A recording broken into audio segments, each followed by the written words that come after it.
like it. Well, everybody from everywhere else is in Atlanta. I know. Chicago, New York, everywhere. I They're all know. in Atlanta. It's also, I don't know. I don't think I want to see everybody.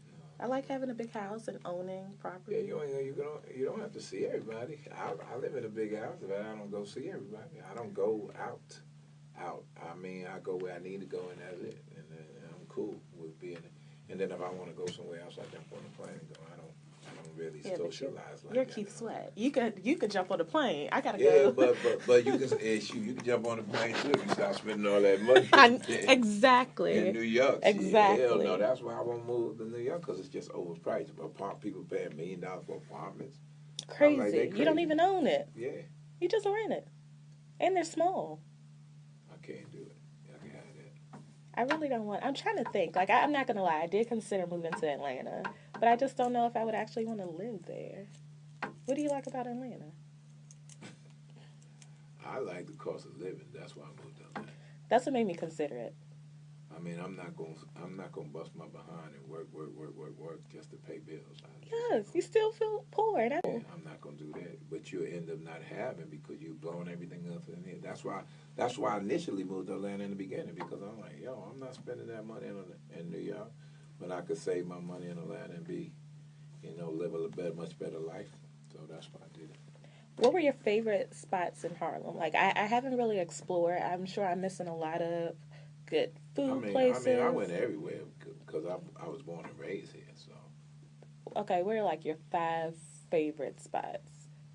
They're not here no more. I was about to say, are they even here anymore? No. You're going to Vegas. Mm-hmm. You have a residency, right? Right. From January 17th to February 4th. Yeah.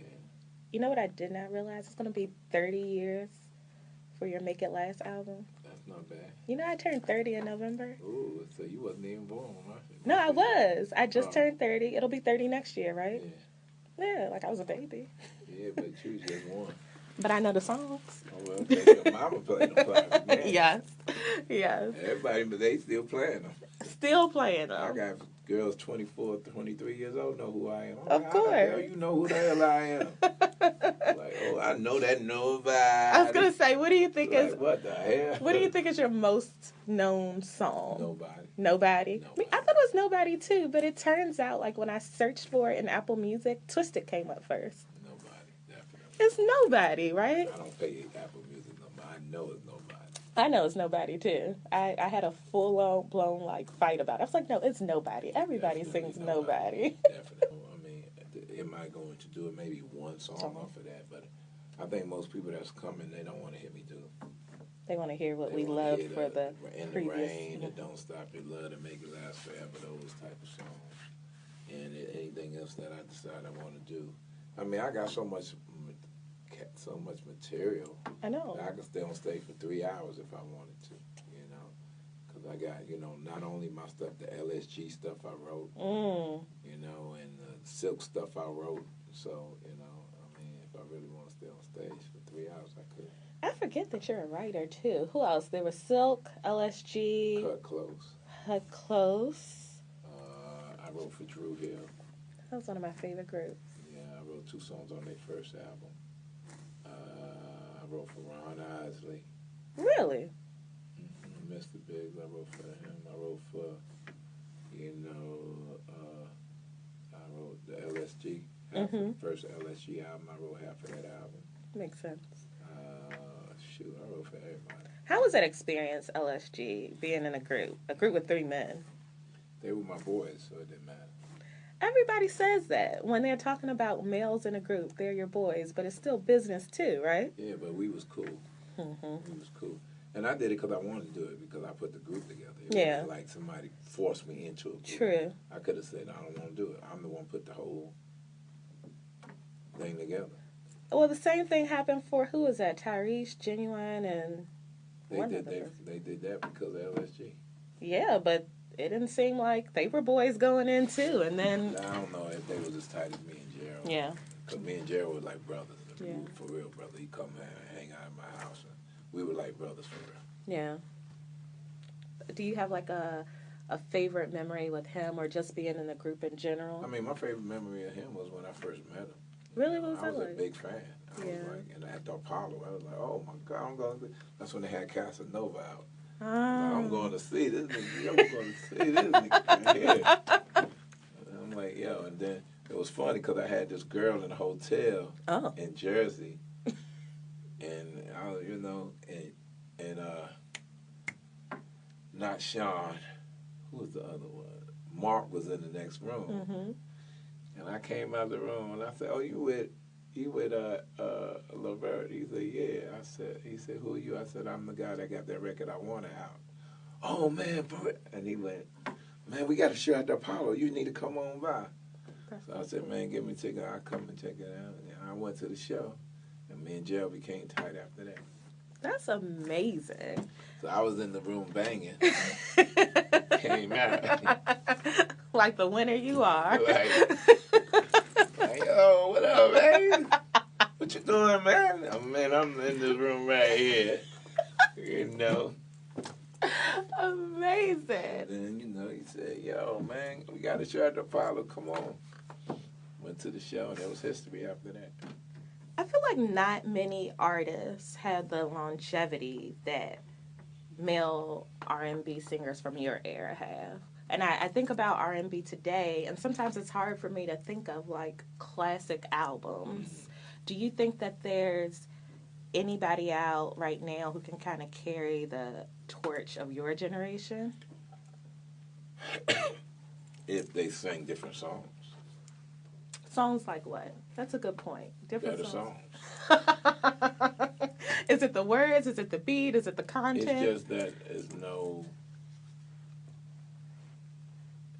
I don't know. It's everything just sounds like it. Everything just sounds the same. So I would like to see if somebody could sing a Drew Hill song. Yes. Somebody, that's or songs like that, or Luther or whatever. Those type of songs. Those are what keep you. Or Keith Sweat. Those were songs that keep you or will get you into Vegas or keep you your longevity. Like my catalog is what keeps me here as long as I'm here. Not to knock any other artists, because everybody got to do what makes them feel good about what they do, and they're young, so they feel like they're not worried about 10 years down the line, 20 years down the line. Whereas, then you got to ask yourself, based on the songs that they doing, will they be relevant? Right. Because it's like touch and go right now. Yeah. But I do feel like, or you tell me because you're in the business, do they make more money with their 2 hits and then gone? Does he want to come in? He can come in. He's my producer He for the come show. in. Hi. Hi. How are you? How are you? I'm Brittany. I'm Friday. He's from Zimbabwe. How are you? No. Zimbabwe? Haiti, motherfucker. Haiti. You look like you from some Zimbabwe, nigga. What Let me you doing here? Let me finish my interview, man. Chill out, man. I know you're It's okay. Go ahead. Okay, so I feel like they get a lot of money up front now in comparison to, let's say, the mid to late 80s and early 90s. Oh, they make a lot more money, now. I mean, can you imagine if I came out and had to hit regularly and they was getting paid? What would you have done with the money? Boy, I'd build a Keith Sweat hotel right downtown in New York. I would have had so many, so many properties out here. Nah, but for real, they just get a lot of money now. And, and I'm not mad because, that's what it is. I probably got more money than the other people that was before me. And they getting more money than me. So, but then, then I looked at, there was a list that came out. Who put that list out? Of how much all the acts get paid. You saw that list? I saw a list. Yeah, I laughed because I looked at me. I was like, I'm making Exactly. And I said, damn, I'm still doing my thing. I was like, that's all you get? Oh man, I thought I was low on the totem pole. I'm happy. Yeah, well, now the business changed too. You make more money or keep more money as an artist with performances. Yeah, that right? was media takeout. Yeah, put that list out. my daughter called me and said, why they putting lists out on me? And my niece did. And I'm like, I don't know. What they say I'm making. That's the first thing I said. What they say I'm making. Was it right? It was close? It was close. It wasn't too far off. It ain't, but it ain't right. It's close. It's close enough. Yeah, it's close enough. Good answer. Do you have kids? Yeah. You do? Yeah. Huh. Of course I got kids, man. My joint work. I'm his number one. You're his number one kid? I'll put you up for adoption tomorrow if he was my kid. Please adopt him, please, right now. Are you married? Nah. Okay. So, have you always been, like, unmarried? I'm going to say single, but, like, unmarried I single? was married once. How was that? It was interesting. Were you married at the peak of your career? Not really. Okay. Yeah, but it was close enough. It was interesting. Uh-huh. So, I feel like groupies were, like, big back then. Like, it was different. Yeah, well, it's different now because social media make it better for them. I mean, you have more access as a groupie. Well, that means it's better for them. That's true, but you had more secrecy as the artist back then. Which was great. Exactly, that's what I said. I hate this shit the way it is now. I hate it. It's hard. Because it don't matter what you do, it's out there on social media. You be telling a girl, baby, don't tell nobody. She already be done told. Right? Like, what the hell? And snapped a picture while you were asleep. And then you can't hide, and you can't cheat. No. You better not cheat, right, Friday? I don't know nothing. You better not cheat because she have you out there. You can't cheat. You can't do nothing. You better be honest nowadays. You got to be. Well, you have a radio show where you talk about everything, but you talk about relationships too. Mm-hmm. So, do you consider yourself like a love doctor of sorts? No, I ain't no damn love doctor. I'm a massage therapist. Oh, well, that's even better for some people, let me tell you. Because sometimes you don't want love, you just want a massage. Right, Friday? I don't know nothing. What advice would you give? You're the maintenance man every day. Oh, like the plumber? You forgot about that? I ain't no plumber. I'm not drained, though. I don't be cleaning out no You go to maintenance man. Okay. The third hour of every day. Oh. You give love advice and stuff and solve different whatever. The woman's problems? You're not solving these men's problems? And all the problems. Oh, I'm sorry. Go ahead. It's fine. What happened there? But go ahead. I'm sorry. All right. So there's a lot going on about like men versus women all the time with this love and relationship thing. Do you have advice for men on how to be faithful or when to know you shouldn't be in a relationship? Even better. I'm sure you've had some times where, like, you probably shouldn't have been in a relationship, but you were. Like, we're men and women are supposed to be in a relationship. That's why God made man. That's why God made women. That's what our makeup is, actually. Now, things are so different now because we've lost the value of what a relationship is. Because of social media and other things along that line. No one knows what commitment is anymore. No one knows how to hang in there. Like, the only way you should not try to make your relationship work if that man is abusing you, beating your ass or something like that, or physically and mentally abusing you. But if you know he's got your back, hands down, then I think that's a workable situation. And so many people nowadays just want to run and leave the situation. And nowadays people really don't. They get fed up real quick. They don't work for nothing. Like, how do you tell me you gonna want to work for your job, or you work hard on your job, go in every day and do hours and hours on your job to get to a certain position, but you don't want to work on your relationship? Yeah. You know what I'm saying? Which might be the thing that holds you down once you get to a certain point in your life, every day of your life.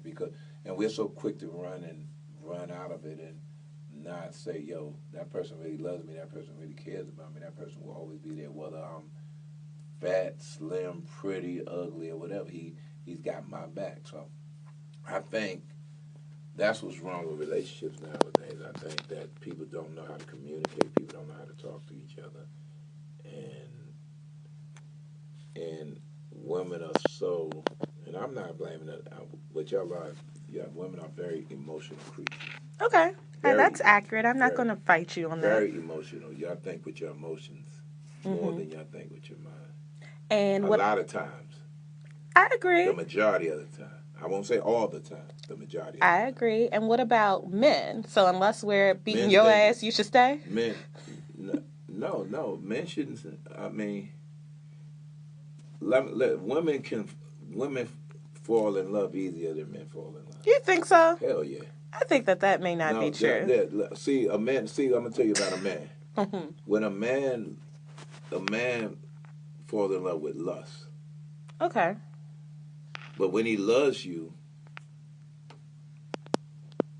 2 or 3 times, like he's not going to meet every woman he meets. He's not going to love her.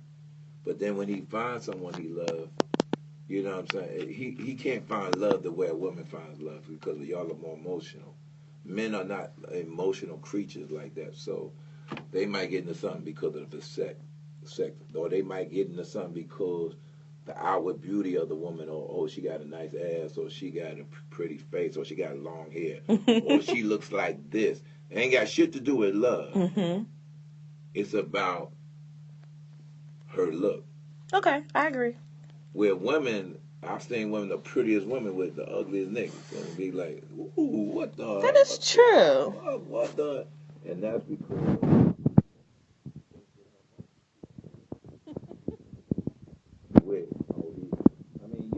She might go somewhere and say, oh, he's an attractive guy. Mm-hmm. But that's not what's going to make her be with that guy. It's going to be her emotion, like, he treats me good, he talks to me, he understands me, That's true. He shit like that. That's what's going to be. What about when it comes to money in relationships? Even though people say it don't matter, It does money matter. Hell yeah, money matters because the majority of the time people are in a relationship. If the money, it becomes a money issue. Sometimes, you know, once you've been with a person a long time, Mm-hmm. and then the love is, because love will be lost as you get older. Love starts to, you don't like the way he kisses no more. Mm-hmm. You don't like the way he makes love to you no more. You don't like the way he embraces you no more. If y'all go to movies, it might be like, oh. You know what I'm saying? No, it's true. And then, if you ain't got no money on top of that, then you definitely out, because now you're turned off. You're not, the attraction is not there like it was, and now the finances is messed up. You know, you're gonna definitely be out because it's like no love and no finances. So even though people say money can't buy love, it might keep it around a little bit. It might not. It might make it easier. It's gonna make it easier, and it might make it stay a little longer. Exactly. But it ain't, you know. I dated this guy one time, only one time, who made less than me, and I didn't mind that because you know how women are. If we like you, then we like you, and we feel like we can bring you up. So, like, I'm not going to lie, I did raise him up. I'm not bragging, but, like, he did make more money and everything else. But he had the issue. Like, there were things that I wanted to do that I just liked doing anyway, whether you were with me or not, before we got together. And I'm not going to stop doing it because we're in a relationship. But I was like, well, like, let's go this place. And he was like, oh, well, you know, I can't afford it right now. I can't take off or something like that. I'm like, I'll pay for it. Let's just go. He didn't like that. Like, he didn't like it. No, you can't pay for it. I'm like, well, I'm not going to sit in the house because you don't have the money. So it does make it difficult sometimes. Right. Well, I know. Believe me, I know. Because, you know, I damned if I do and I'm damned if I don't. Women have an insecurity thing because, you know, what my job is